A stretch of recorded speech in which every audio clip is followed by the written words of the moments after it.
Жеңгемнің құлдығынан құтылғым келеді деп кейіпкеріміз жазбаша жазған екен. Ішім бос, жылайын десем көзімнен жас шықпайды. Айқайлап эмоциямды шығарып алуға шамам келер емес. Бір түрлі сезімдемін. Мен ең жақын адамдарымнан қолдау, жылулық күткен қыз едім. Ал ол менен құтылғанша асық.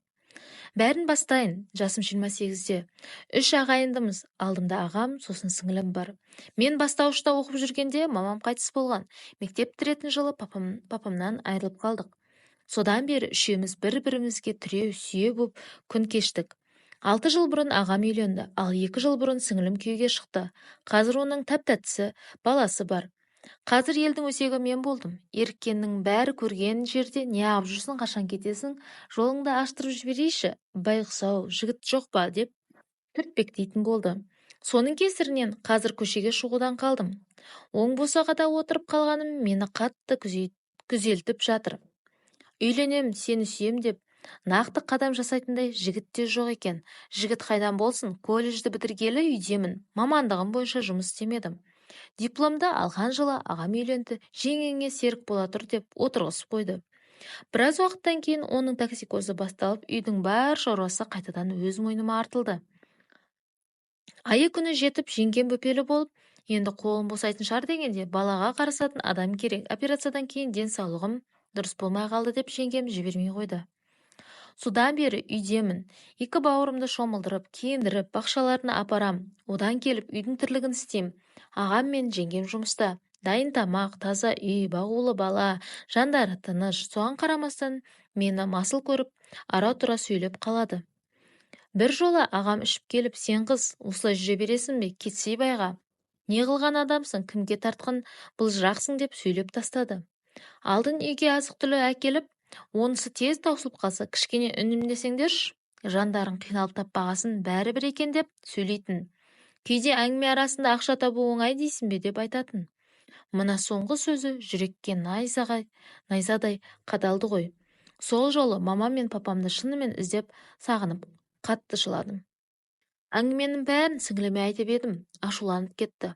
Ол мен сияқты емес, айтатын жерде айтып, сөйлейтін жерде сөйлеп алады. Бет жүзің бар демейді. Бұл жолы да сөйтті. Дереу үйге келіп, әпкемді неге жылатасыңдар?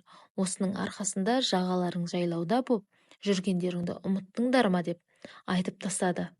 Қызды жылатсаңдар, оңбайсыңдар, Құдайдан қорықсаңдаршы деп ескертіп кетті. Бірақ ол кеткесін жеңгем тырысып бүрісіп, мен істеген тамақты ішпей, өзінше боп қалды. Қазір менің бетіме қарап сөйлемейді. Айтатынның бәрін баласынан айтып жібереді. Ағам да солай, кешке кеш келеді, таңертең бетіме қарамай, сөйлемеген күйі шығып кетеді. Бір жолы Қызылордадан группалас құрбым келіп, кафеге барғанбыз. Онда да құрбым күтетін ақшам жоқ, сіңілімнен қарыз сұрадым.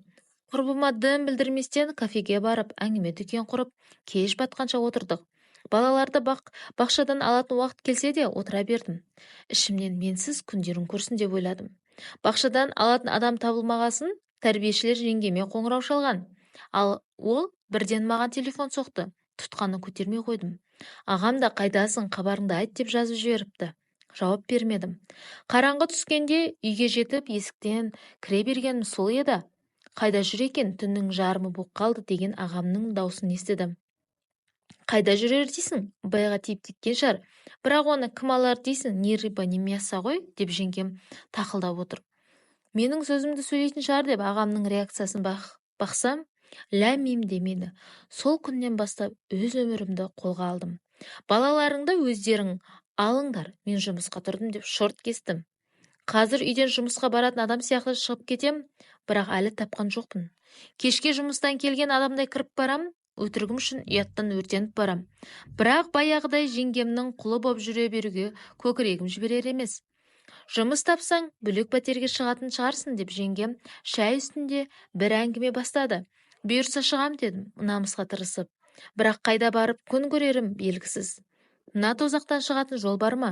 Жақсы жігіт кездессе махаббатқа да басқаға да қарамай тие салар едім. 28 жастағы кейіпкерімізге қандай ақылдарыңызды айтасыздар? Комментарияға жаза кетіңіздер.